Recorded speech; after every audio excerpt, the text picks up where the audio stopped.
Retour sur le plateau Digital Business News ici à l'Hôtel de Ville de Paris sur la scène de la grande salle. On appelle ça la salle des fêtes et franchement ça ressemble pas exactement à l'idée qu'on soit d'une salle des fêtes. Sublime, absolument sublime cette salle incroyable de la mairie de Paris. L'endroit est génial quand même. C'est magnifique. Alexandre Klein, bonjour. Bonjour. C'est impressionnant. C'est fantastique. En plus, j'étais jamais venu dans l'Hôtel de Ville. C'est vrai. Donc c'est une super opportunité. Ouais, la première fois. On en prend plein les yeux là, franchement. Exactement. Quand on arrive, c'est. Et puis en plus, il y a les escaliers qui sont éclairés par Minuit Une, qui fait toujours un travail incroyable de travail de ciselage de lumière dans les escaliers. Et puis toutes ces startups, toute cette activité. C'est un super ici. cadre. Bravo. Ouais. Alors vous êtes bien vu par la ville de Paris, dites donc, hein, puisque Marilène Bory, il y a un instant, et Jean-Louis Missika de Juric par vous, en disant que vraiment DeepKey c'était bien. C'est vrai, il a dit ça. Ils ont dit ça. Ouais. Mais c'est formidable.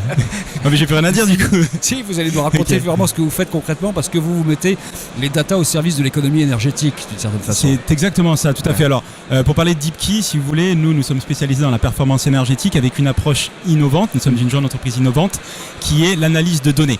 L'analyse de données d'un parc de bâtiments. Donc on travaille auprès de gestionnaires de larges parcs immobiliers, comme la mairie de Paris par exemple, qui a plein de bâtiments différents, des bureaux, des piscines, des crèches, des écoles notamment. Des crèches, des écoles, exactement.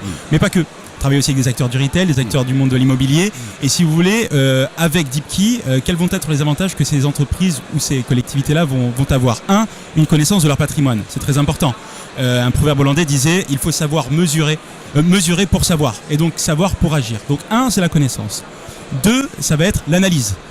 Si vous voulez, nous avons développé un algorithme prédictif qui dit, en fonction de l'ensemble de la donnée que nous avons récupérée, eh bien, ce bâtiment doit consommer tant à cet instant T et dans cet emplacement précis. Et donc, si vous voulez, observer des dérives pour pouvoir identifier des gisements d'économie. Voilà, ce qui semble assez génial avec votre histoire, c'est qu'il n'y a pas besoin de mettre des capteurs de partout. On utilise l'existant et à partir de là, vous faites des déductions, quoi. C'est exactement ça, vous le dites très bien. Si vous voulez, nous, notre force, c'est l'analyse de données. Donc, pas besoin d'installer de compteurs, pas besoin de réaliser des audits sur site, c'est très bien. C'est long et c'est coûteux. Nous, si vous voulez, s'il y a des audits sur site qui sont faits, on les récupère et on les met en œuvre. S'il y a des compteurs, on récupère la donnée pour avoir une granularité de l'information plus importante.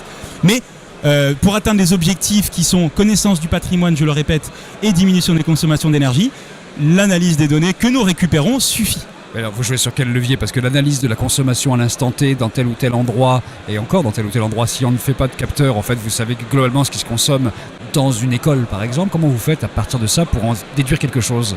Eh bien, ça c'est tout le travail à la fois donc, du logiciel, mais aussi des ingénieurs en efficacité énergétique qui sont derrière. Nous ne sommes pas qu'un éditeur de logiciels, il y a également des hommes et des femmes de toutes nationalités différentes qui travaillent derrière pour analyser et pour dire tiens, si on observe un comportement énergétique de ce type, c'est que quelque part, en fonction des équipements qu'on a pu récupérer comme données, donc des données d'équipement, c'est que là, il y a un problème de régulation ici, ou alors il y a un problème de thermosensibilité, puisqu'on connaît aussi les degrés jour unifiés. Et donc, si vous voulez, on arrive à rentrer dans ce niveau de détail. Alors, attention, nous, on intervient auprès de gestionnaires de larges parcs immobiliers. J'ai dit les bureaux, pour faire simple, les collectivités, le retail, les banques, donc des agences. Mais on va pas être... on est un peu moins pertinent sur la partie industrie, usine, où là, effectivement, le compteur permet d'avoir une granularité plus importante pour aller effectivement en se disant, voilà, c'est cette machine qui consomme plus que celle-ci. Voilà. Concrètement, le hashtag ici, c'est Hacking Paris 2024. Vous avez bien compris le truc. Hein ? On a bien compris. Donc, qu'est-ce que vous allez faire, vous, pour essayer de vous placer sur cette opération-là, en fait ? Eh bien, écoutez, déjà bien faire notre travail. Ouais. Je pense que ce serait déjà une bonne chose.